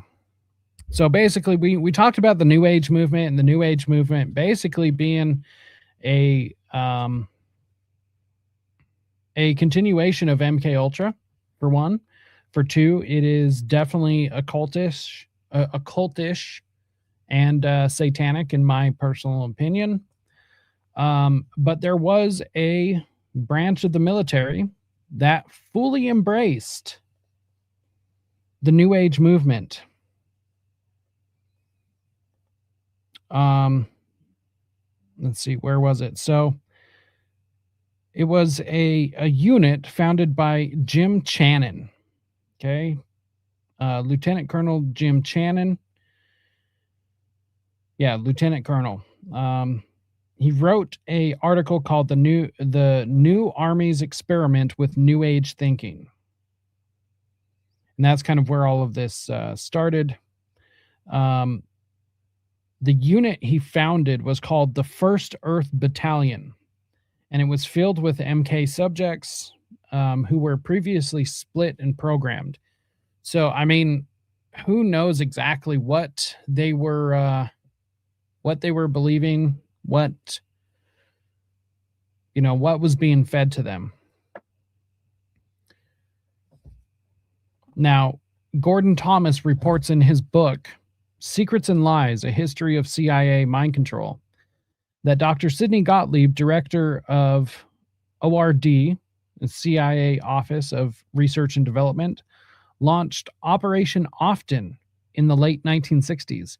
This project aimed to expand research into the mysteries of human consciousness by exploring the world of black magic. And according to Thomas, quote, harnessing the forces of darkness to demonstrate that the far reaches of the human mind are accessible. As part of this operation on the paranormal, black magic, and demonology, the CIA said to have recruited clairvoyants, astrologers, mediums, demonology specialists, but also Wicca witch doctors, Satanists, and other experienced Kabbalists and occultists. According to Thomas, the CIA even financed a chair of witchcraft at the University of South Carolina. Operation Often took a keen interest in demonology. In April 1972, the CIA attempted a discreet approach to the exorcist of the Catholic Archdiocese of New York. He categorically refused to cooperate. The agency also approached Sybil Leek, a Houston witch who casts spells with the help of her tame raven. With the bird perched on her shoulder, Sybil Leek gave black magic lessons to fine gentlemen in Washington, D.C., and gave them an update on the state of the occult in the U.S. at the time. 400 witchcraft groups, led by 5,000 initiated witches or wizards, a thriving market with thousands of fortune tellers, and a growing array of anti-Christian products and items. Satan was not only alive, but flourishing throughout the country. In Transformation of America, True Life Story of a Mind Control Slave, Mark Phillips writes, quote, in 1971, the New York Times published an article on the Central Intelligence Agency and occult research, which was based on a collection of documents obtained from the U.S. Government Printing Office under the Freedom of Information Act. This was a report to Congress which made it clear that the CIA was interested in clinical findings about casual relationships regarding the impact of religious practices on black magic users and or the mind of an observer. Of particular interest to the CIA were the increased levels of suggestibility that certain occult rituals produced in the minds of practitioners. Cannibalism and blood rituals figured prominently in their research. Isn't that interesting? Let's see. This is from, so Transformation of America, True Life Story of a Mind Control Slave, Kathy O'Brien and Mark Phillips. Let's see. Okay, so the conclusion to this chapter, it's pretty short, so we'll just go through it. So here we are in the 1970s, and the MK program is officially closed, or so they say. To make room for new mind control projects that combine the previous achievements on mind control programming with occultism, black magic, demonology, but also with black psychotronic technology. The Monarch Project is the continuation of all of this research that began at the end of the Second World War. Monarch, which seems to be the most important program, is still classified as top secret and under the guise of national security. The Bluebird, Artichoke, and MKUltra programs eventually came out into the public domain after 30, 40, or 50 years. The mind control research projects are still operational.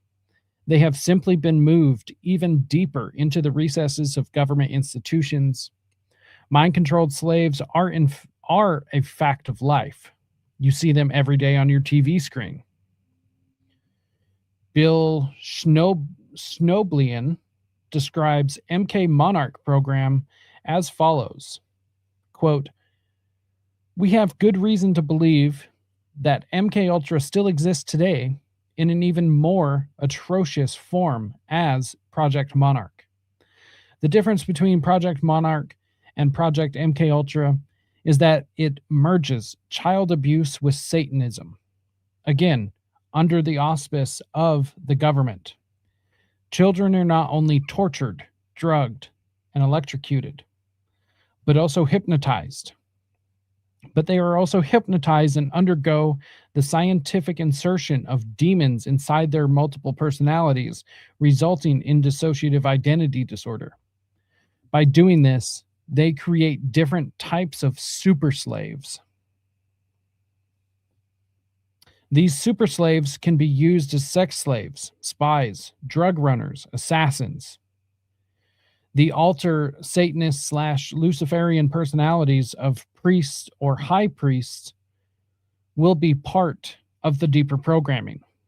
MK slaves can be injected into many fields such as politics, the judiciary, science, etc. The aim is to have the best subjects in key positions of domination, where the weak link option is not an option. They are also found in the entertainment industry in high-level sport. The Monarch Network was formed by the meeting of two milieus that fit perfectly because of their hidden and compartmentalized nature. A common occult subculture, but also because of their mutual interest On the one hand, the intelligence services, the military, and organized crime, and on the other hand, networks composed of families practicing systemic incest, child prostitution, pedopornography, satanic ritual abuse, etc. Families that are mired in these occult practices from generation to generation, apart from sharing a taste for depravity, violence, occultism, and power. The trauma-disassociated children in some families are ideal candidates for the mind control programs of others.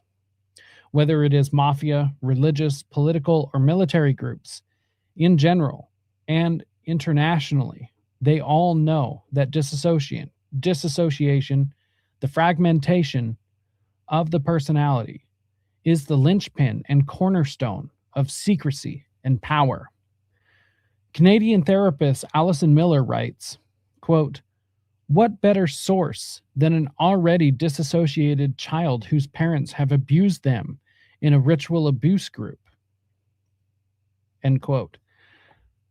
For these MKUltra and now MK Monarch mind control programs, children with dissociative identity disorders are therefore sought after because they are more easily programmed than a child with an unfractionable or unfractured psyche.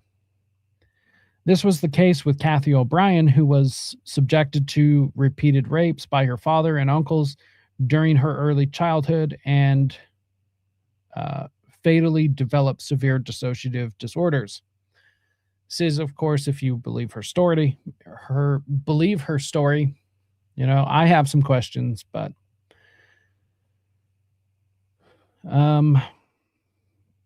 her father, allegedly, who produced child pornography, was caught by intelligence. He was forced to make his children available to the government's MK Monarch project in exchange for impunity and protection for his trafficking. This is how, well, we all know her story, or at least most people do. So we're not going to go through that. Let's see. Monarch-type mind control organizations and institutions infiltrate satanic cults and Luciferian families to gain access to these children who are already deeply disassociated. In exchange for access to these children to install programming that serves their interest, these organizations provide the network or parents with generous remuneration, favors that may include protection from the law, support for their occult or illegal activities, and information about MK programming techniques. Indeed, trauma-based MK programming is not reserved for government projects. It is a systemic practice on children of satanic and Luciferian cults that go back much further than governmental experimentation. These various cults practicing traumatic ritual abuse of their offspring apply MK protocols according to the level of knowledge they have on the subject. So once again, this is the key to understanding the Epstein files. This is their religion. This is exactly what they believe. These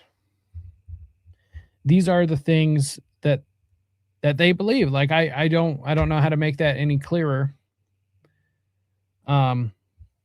This is the key to understanding all of this, how it works, why it works the way that it does.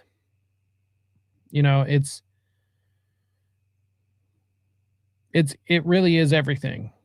This is why, like I said, I keep coming back to it. This is why I keep focusing on it. This is why I think it's one of the most important aspects to all of this, is because in my mind, this is like the linchpin of all of it, kind of like what this was saying. You know, this is everything in my opinion. It is. Nope. That is not Okay, let's see. Sorry, I'm trying to pull up my next little documentary. And then, like I said, we're going to get out of here. Where is it? I had one pulled up and then I didn't have the next one pulled up, of course. Let's see. Okay. Just completely in the wrong place. Let's see. God, I have so many documentaries. I can't wait to finish going through all of these with you guys.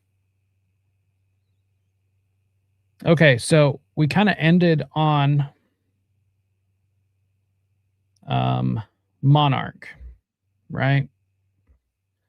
Like that's kind of the big thing, right? That's what MK turned into. That's where it's at today. So let's bring up a little bit of this. We'll start going through this. Let's see here. Give me just one sec. There we go. Let's see.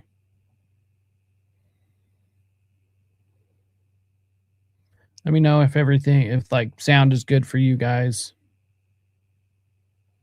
The Phoenix program, created by the CIA in 1967, was aimed at neutralizing through assassination, kidnapping, and torture the civilian infrastructure that supported the Viet Cong insurgency in South Vietnam. It was a terrifying final solution that violated the Geneva Conventions. The Phoenix program's civilian targets of assassination were Viet Cong tax collectors, supply officers, political cadre, local military officials, and suspected sympathizers. Faulty intelligence often led to the murder of 100%. And this is why it's channeling. This is why they're called channels. You know, television programming is being programmed. I mean, that is real, 100%. Yeah, it's crazy. It's absolutely crazy. I mean, they don't hide it from us. They really don't. They are just out in the open. Out in the open. See, I was gonna bring something up real quick. Let's see, where did it go? Where did it go? Knew I should have highlighted that.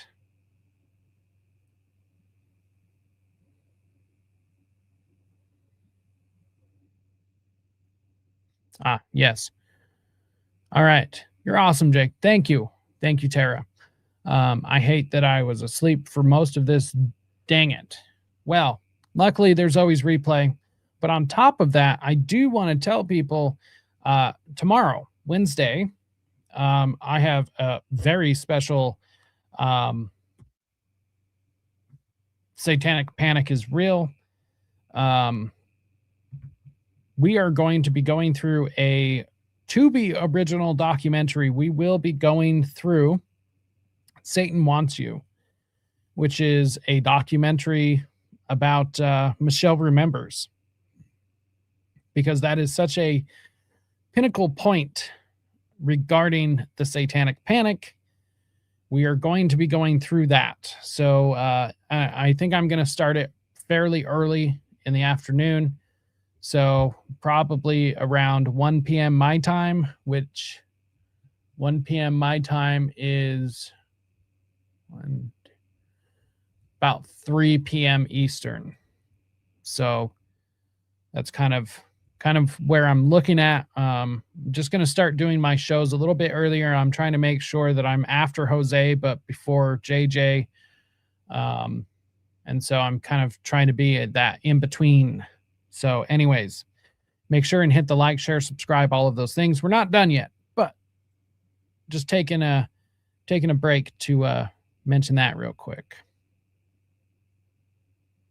innocent civilians. Rival Vietnamese would report their enemies as VC in order for U.S. troops to kill them. In 1971, William Colby, head of the CIA in Vietnam, testified the number killed was 20,000. South Vietnamese government figures were 40,000 dead. CIA officer Ted Shackley managed 600 military and 50 CIA liaison officers who were working with South Vietnamese officers in 44 provinces. Ted Shackley and Robert Comer played key roles in recruiting Phoenix program. Something I learned the other day, I didn't know this. So Viet Cong is actually like a slur. So that's not what the Vietnamese call them, obviously. And you know, it's just kind of interesting that you know, obviously each nation is going to have a different view of the Vietnam War. Like that's a very clear thing, right? But what's interesting is that the Viet Cong is like it's a slur basically. So I thought that was kind of interesting. Yeah. Well, you know, something that I might call them would definitely probably get this channel banned. So I get you. You know, maybe when I start doing some more like behind the scenes or you know, behind the paywall stuff, we can start talking about some of those other things. Cause yeah, that's I've got so many interesting facts about where like slurs come from. You know, it's always interesting to me. So I look into the etymology of these things. So it's very, very interesting. Personnel. Many covert action officers were Cuban refugees from the Bay of Pigs fiasco. They ran the CIA's counter-terror teams, which were in fact assassination squads. Colby, Comer, and Shackley reported to the Director of Central Intelligence, Richard Helms, and the White House. What a piece of From the shit he beginning, was. The Phoenix program was conceived by the White House and supported by the CIA. Phoenix called for neutralizing 1,800 targets a month. About 1/3 of VC targeted for arrest were summarily executed. Green Berets. Now, arguably, the Phoenix program actually created more Viet Cong, more rebel fighters. Like it, you know, most of these, like you've got to understand, most of the people out in the countryside of Vietnam, like they had no idea what the fuck was going on. All they understood was that the Americans were invading their country. Like, you know, it's like, what the fuck? Like they didn't know what was happening. They had no clue about the politics of what was going on. They don't live in the cities. Okay. They had no idea what was going on. So, you know, if somebody invades our country, probably going to pick up arms against them too. So, you know, that's not the craziest thing ever.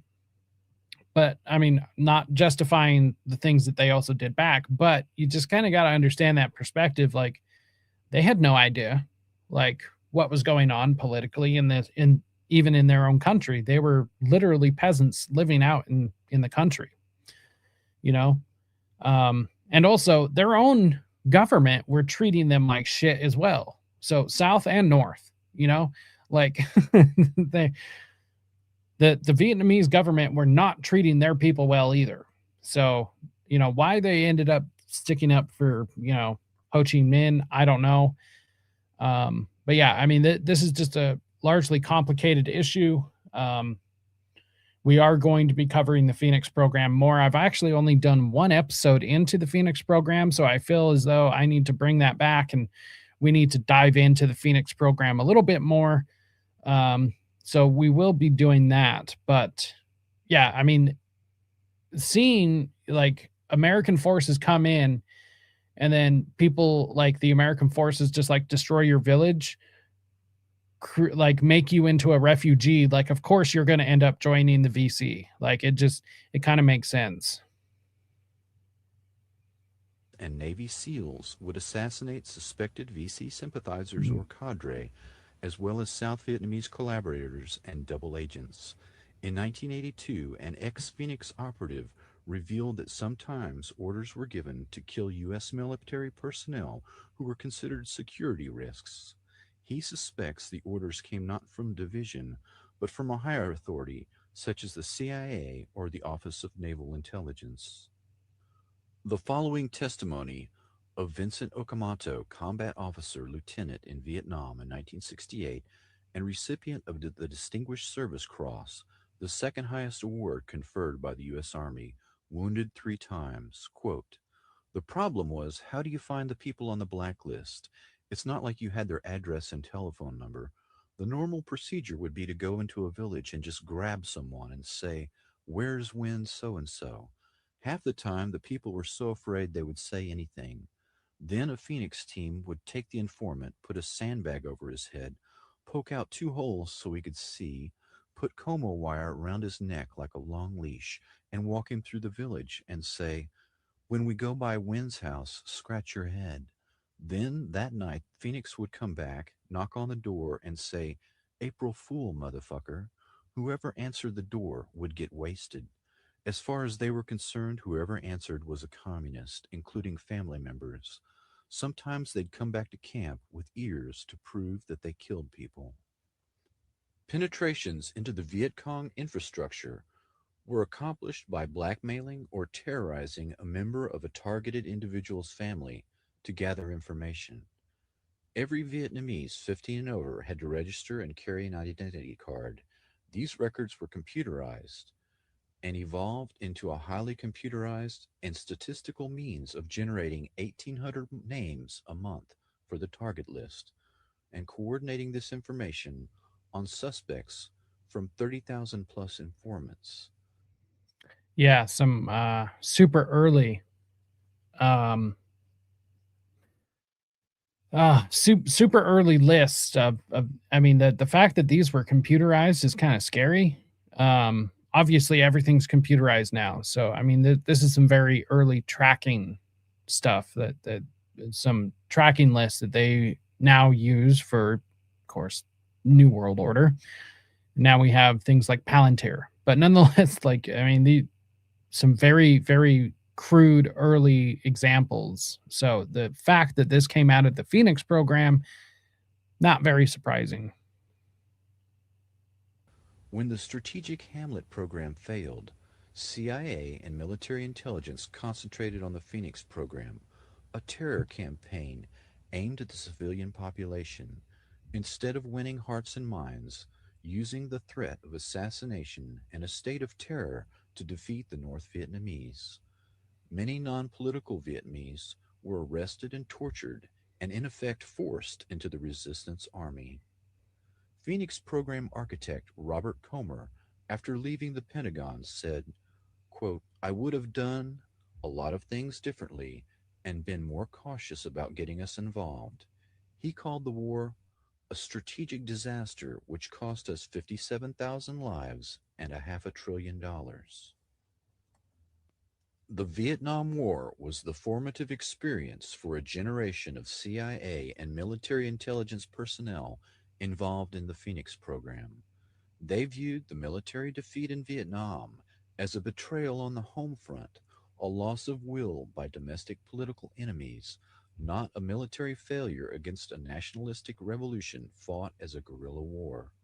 The Phoenix program, assassinating suspected VC sympathizers in a systematic manner, worked well and is the blueprint for the current black operation targeting thousands of loyal Americans using state-of-the-art microwave and radio frequency radiation weapons. The motivation to suppress domestic dissidents and to assassinate loyal American opposition stems from the perception of dissent against the war as treason. This philosophy is stated very clearly in the Mind War paper written by NSA General Michael Aquino. The Department of Defense What has a piece of huge shit. stake in futuristic technology that kills by ionizing and non-ionizing radiation, leaving little or no trace. Right, which is why certain things like Wi-Fi connections and cell phones and all of this stuff like this stuff totally has to affect us. Like, to say that it has no effect on us at all is insane. Now it's just a matter of how much does it affect us. I think that's the question. The indiscriminate killing of the Phoenix program continues on American soil. The terms soft kill, slow kill, and silent kill refer to the new way of killing the enemy in conflicts short of war and the small wars of the future. The counterinsurgency doctrine has now been applied to the home front so that the perceived betrayal of the military in Vietnam will not be repeated. The generation of CIA and military intelligence led by Shackley, Helms, Casey, Abrams, Singlab, Secord, John B. Alexander, Michael Aquino, Paul Vallely, and others have built the perfect beast using selective assassination that leaves no trace. The ability to cull the human herd with silent kill technology allows a few personalities to remake the entire society in their own image. Extremely low frequency technology slowly drives the target crazy with silent sound, similar to the CIA MKUltra psychiatrist Ewan Cameron. Oh boy, do we have a documentary all about Ewan Cameron that we're going to watch next time. Also going to be hitting this MK book all about Ewan Cameron. And also going to be hitting the CIA Doctors by Dr. Colin A. Ross. We're going to get into Cameron. He is a very interesting fellow, and so we will touch on him. But I just find this just kind of interesting that it's low frequencies that a lot of this stuff runs on. Low vibrations, right? It's kind of weird. I wanted to point that out. Psychic driving technique used to break down the target's personality. The new buzzwords at the Pentagon are synthetic telepathy and psychotronics. Another means of attack on targets is the Smirnov patent that uses subliminal suggestion to manipulate human behavior. This patent was purchased by the remote viewing company SciTech Corporation. Military intelligence officers involved in developing these non-lethal weapons include Alexander, Aquino, Putov, and others, also control SciTech. Emotional manipulation is accomplished using Dr. Michael Persinger's work to remotely project emotional states that the brain entrains or locks onto and emulates. One can broadcast rage or fear at an individual target to manipulate and control them. As if these methods were not enough to torture and murder people, add to this nightmarish toolbox active gang stalking. CIA-created cults and other cause-oriented groups are used to induce further trauma in the target by actively harassing them in public in a neutralization technique described in counterintelligence operations manuals that are aimed at enemy agents. In the race to develop a new weapon, it has always been necessary to test it on human beings. Perfecting the latest weapons designed to kill slowly and silently, as well as perfecting the process of controlling the human mind, are no different. Once the weaponry has been perfected That it was on these few thousand people, footage from the same techniques will be Edgewood applied. Arsenal, which I'm actually working on getting a documentary about Edgewood, because I think I've actually got an article about Edgewood I need to finish writing. But yeah, we're also going to be touching on Edgewood, just so people know.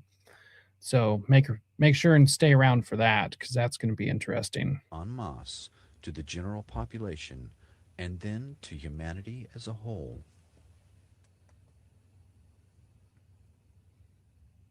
All right. And that's it for now. For now, we've got many more bits of documentary, especially this one. We've got the entire documentary. I split it up into bite-sized chunks. That way we can spread the documentary out over many different episodes. But today, I think we're gonna call it right here. So, need to go get something to eat. That way I can get back to work, creating many fine pieces of content for you fine folks.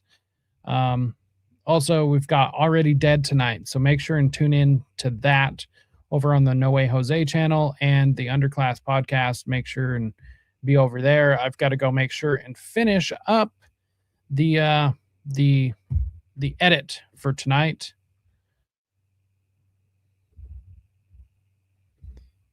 Off to the rejects now.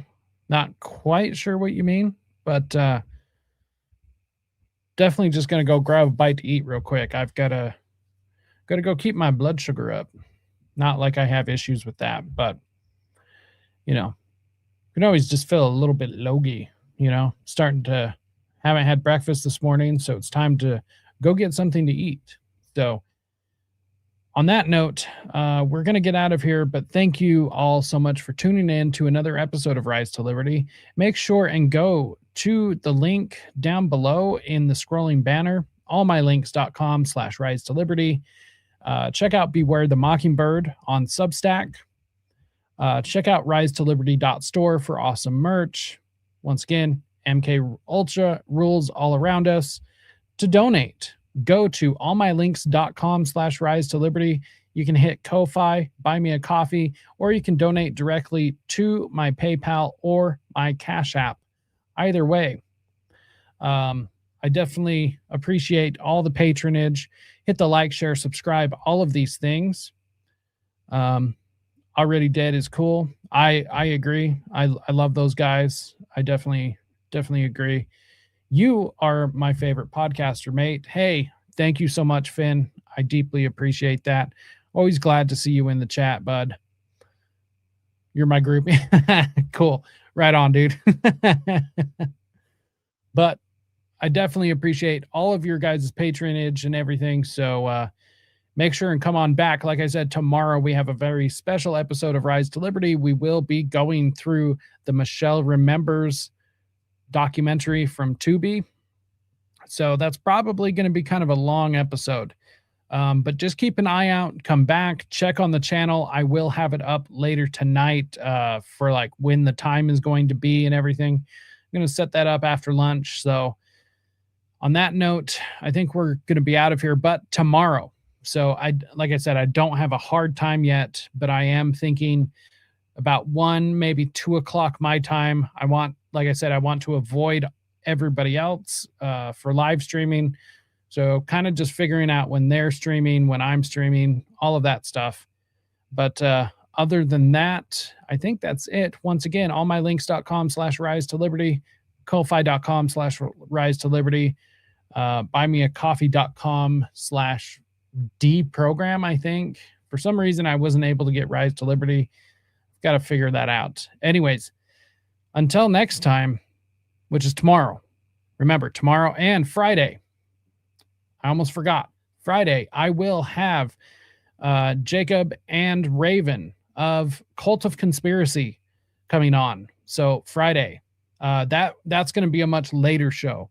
So it's just, scheduling conflicts and all of that other stuff, but we have them coming on. So Friday night, that will be there. So on that note, I think we're finally out of here. Until next time, stay free, my friends.